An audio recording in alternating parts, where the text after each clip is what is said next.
Part 1. The Calculator. I thought I had the perfect husband. Jason was charming, good-looking, intelligent, and just the right amount of emotionally detached to seem mysterious instead of cold. We'd been married for 3 years, and I was about 6 months pregnant when this madness all began. Let me back up. I'm the youngest of 3 siblings. My older brother, Marcus, is the overprotective type. You know, the kind, gym rat speared, always seducing any guy I date. It used to annoy me when we were younger, but after our parents died in a car crash, he stepped into this protector role full-time. I didn't mind until things got weird.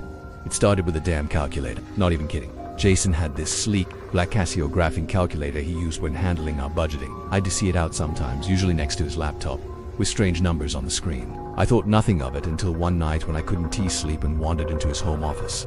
He wasn't there, but the calculator was. On the display was the equation. M plus O plus T plus E plus L equals 37,523. Weird, right? I laughed to myself, assuming he was being silly, and cleared it. But the next day it was back, M plus O plus T plus E plus L again.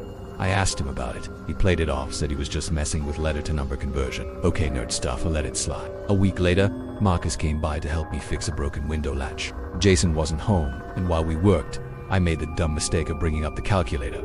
Marcus froze. He asked me to show him what the equation looked like. I pulled up a similar version on my phone. That man turned pale. He stared at it and asked, has he ever left the calculator lying around with numbers like 021423 or 070114? I said yes. I'd seen both those numbers on it. Marcus took a deep breath and said, those are dates. February 14th, 2023. July 1st, 2014. That's not nerd math. That's a code. I laughed. Code for what? Bro, he didn't say anything. But that night I noticed something off. Jason came home and saw Marcus's car still outside. He immediately went tense. Not jealous tense, guilty tense. I watched his hands. They were trembling. Now, here's where things get insane. That night, I couldn't sleep again. Pregnancy insomnia is a beast. I got up, walked past the bathroom, and the door was cracked. Jason was inside, washing something off his hands. Something that looked like lube or oil. I didn't think much of it. I was just half asleep until the next morning, when Marcus left me a voicemail. Whatever you do, don't let Jason near the baby when it's born. There's something I need to tell you, but I have to confirm it first. The line went dead. I was shaken. What the hell did that mean? Then it got worse. A week later, I was admitted to the hospital early due to complications. The baby came prematurely, a beautiful baby girl, but she didn't look like Jason. She had Marcus's eyes. I told myself it was my imagination, but then Jason did something insane. When the nurse brought the baby in for skinty skin, Jason refused. He said he was too tired to hold your newborn daughter. I saw the calculator sticking out of his bag and took it when he stepped away. Typed in some old codes, 070114. That was the day Marcus came home early from a business trip and stayed overnight. Then I tried something dumb. I typed in M plus AR plus CUS and the calculator shut off. No joke. Jason came back in, saw me holding it, and snatched it from my hands like it was made of gold. That's when I knew something horrific was going on. After I caught Jason snatching that calculator from me like it held the secrets to the universe, I knew I had to act fast. I called Marcus and demanded answers. He finally confessed. I've been sleeping with Jason for over a year. I swear my vision went white. My ears rang. I was holding my newborn baby girl, while my brother told me he'd even secretly hooking up with my husband. I didn't know how to tell you. I kept trying to stop it, but he knew what to say. He always made me feel like it was just a phase, like he was going to leave you eventually. I swear, I didn't know he was still sleeping with you. I nearly threw up. So, let's rewind. Around 7 months ago, Jason had told me he wanted to rekindle the spark in our marriage. That included more sex.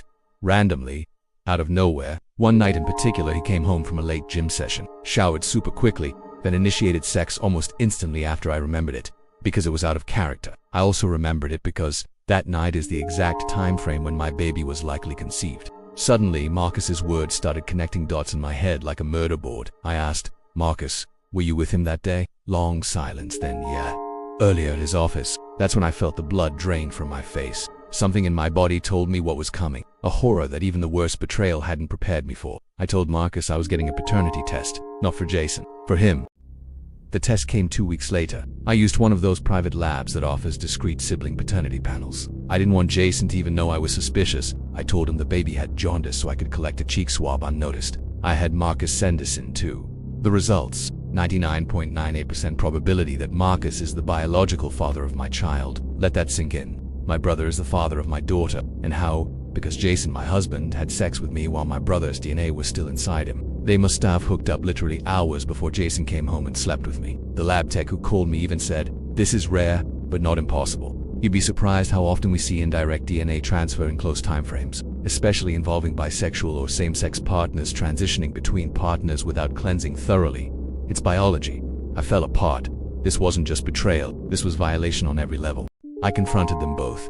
Jason denied nothing. He said, "You were so focused on being pregnant and emotional. I needed someone to understand me. Marcus was there, he just got me." I said, "You used my brother like a side piece. And now I'm raising a child that biologically belongs to him.